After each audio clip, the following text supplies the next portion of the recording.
The Ethereum main chain is being pushed to its limits. NFTs, gaming, DeFi, it's all being built on Ethereum. But have you noticed the Ethereum competitors coming in hot, fiercely shooting up in the rankings? Are these new competitors going to make it? Or are they just the EOSs and Trons of this bull run cycle? We'll find out in about 10 minutes, give or take a few, because it's time for Chico Crypto.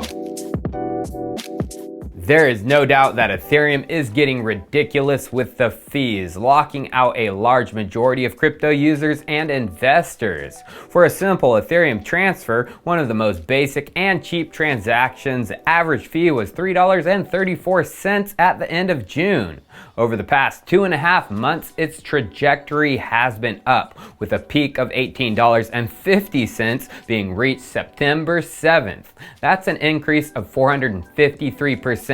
Just to transfer Ether, you're paying nearly $20. More complex transactions like a swap on a DEX AMM were costing between $150 to $200 on that day. Nobody besides massive whales who are making trades in the tens of thousands of dollars are able to profitably use the Ethereum main chain. There are only a few whales out there. There are so many more minnows and fish, and they need a home where they can trade too.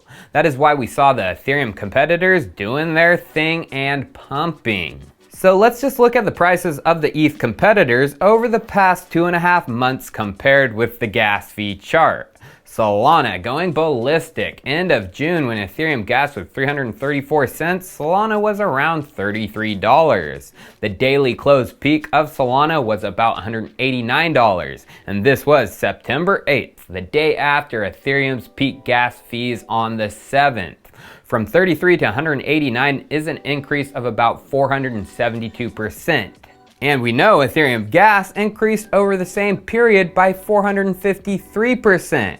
It seems like Solana's price is tracking Ethereum gas price increases, like almost to the T. But it's not just Solana. ETH competitors left and right had pumps as ETH gas fees hit their highs. Algorand soaring from under $1 to $2.35. Tezos from under $3 to just about $6. Elrond from just under 100 to over 200 at its peak. So if it's an alternative blockchain that offers high speeds and low transaction fees, it has pumped over the past 2.5 months. Cardano, Avalanche, Phantom, they all have went wild. So I don't hate on any gains to be made in the crypto space. Buy what you want, and I congratulate people on these gains. But I personally haven't stuck a finger in any of these Ethereum competitors because this is just the same narrative that happened in 2017. And back then, ETH competitors promised the same things as we see today. They promised faster, cheaper transactions and the ability for dApps to be created on their chain. These weren't empty promises either, they did offer that. And because of the offerings and Ethereum gas fees bubbling back then too, the projects surged. The two most popular and well-known back then were EOS and Tron. As the ETH gas fees went insane, so did the prices of EOS and Tron, like clockwork. Both EOS and Tron actually grew to outdo Ethereum in the number of transactions. But as we can see, by the end of 2019, that hype and transaction number crashed for both. Because no one was actually using their chains except insiders pumping the transactions from the inside. There were no real dApps or developers staying on their chains. They stayed on Ethereum because EOS and Tron sacrificed the most important thing about cryptocurrency for the faster speeds and cheaper transactions. That something is called decentralization. They were not decentralized. They sacrificed one of the tries in the blockchain trilemma. What is the blockchain trilemma? Well, there are 3 things in cryptocurrency that are important: decentralization, security, and scalability. Vitalik Buterin is actually the one who termed this concept, the trilemma, and he understands you can't have all 3 of them as of yet. Developers are trying, but the blockchains that have been created up to today are forced to make trade-offs that prevent them from achieving all three aspects. Using EOS and Tron as an example, they gave up decentralization for high throughput, which was obviously not the winning strategy. EOS and Tron are afterthoughts today. Buy my shitcoin. But EOS and Tron have been replaced by a new batch of Ethereum competitors, saying they have created something that solves this blockchain trilemma.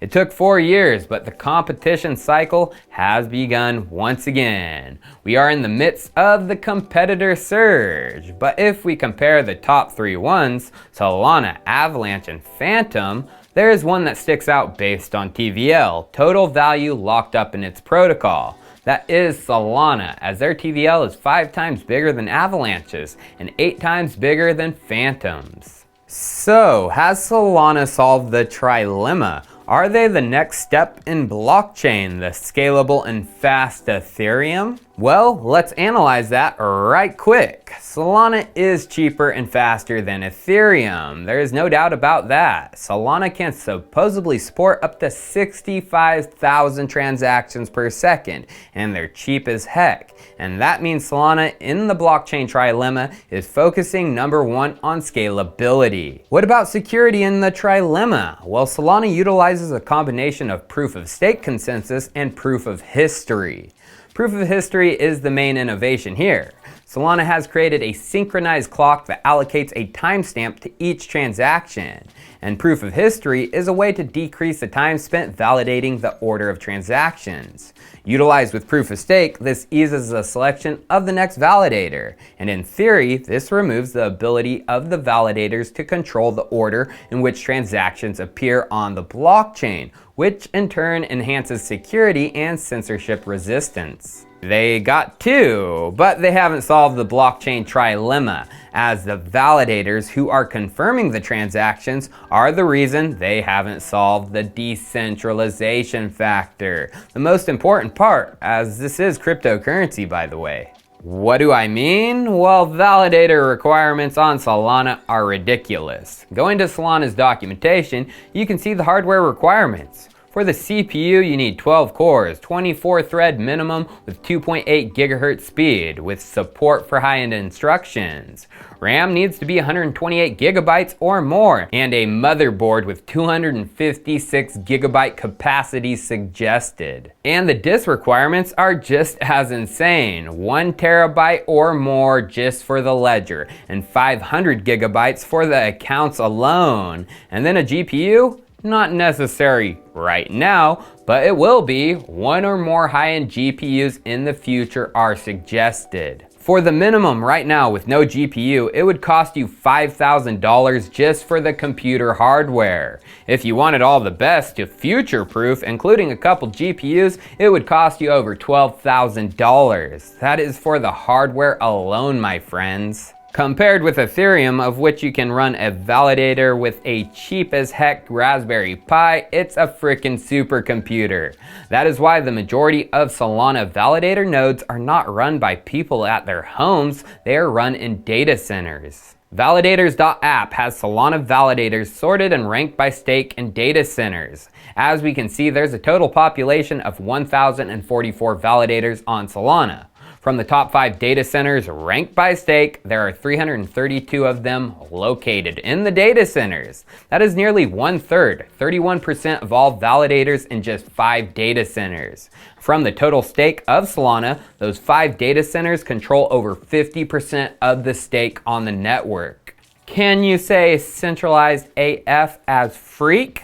But many will argue, well, Ethereum validation is extremely prohibitive too. You need 32 Ethereum to run a validator node. That is nearly $110,000. Who has that kind of money? You can run a Solana node with any amount of Solana. Well, that is true. Going back to the requirements documentation, Solana says, there is no strict minimum amount of SOL required to run a validator on Solana. Yeah, no requirement. You can build the supercomputer and spin up a node, but if you don't have a certain amount of stake to compete with the other validators, you will not be chosen to validate. Remember, Solana 2 is a proof-of-stake system, different than Ethereum, which rewards nodes with a higher stake. The more Solana stake, the better chance of being chosen for validation. So how much Solana do you need? Well, we can check out Solana Beach and their validators section. As we can see, the top validators have millions upon millions of Solana staked. And scrolling down and down and down and down some more to the 800s, you still need over 100,000 Solana to validate blocks. At yesterday's prices, you would need over $17 million to be an effective chosen validator on Solana. This isn't a blockchain you or I can participate in. It's a blockchain for the rich.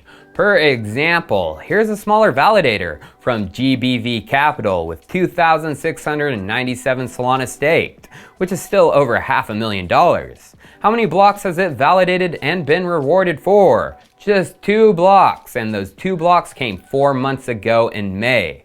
This validator with $500,000 hasn't been rewarded or proposed a block in over 4 months. Let that sink in. It gets worse. How about this node from Yuka 2 with 101 Solana staked? They don't even get a single block, nothing, this node, and it's very unlikely they will ever be picked in the selection rotation. It's obvious decentralization isn't there, but Ethereum is not like this. Going to ETH2 documentation and the validator FAQ, it asks, is there any advantage to having more than 32 ETH at stake? And it says, no, there is no advantage to having more than 32 ETH staked. Limiting the maximum stake to 32 ETH encourages decentralization of power, as it prevents any single validator from having an excessively large vote on the state of the chain, because the validator vote is weighted by their stake. That's how proof of stake works. So you guys, the blockchain trilemma hasn't been solved by either Solana or Ethereum in their current forms. Ethereum 2.0 with sharding is attempting to be the one that does. Solana claims with improvements, this decentralization will come through slashing and better leader selection. So who's gonna do it first? Well, I'll keep you updated as the finish line gets closer. Cheers, I'll see you next time.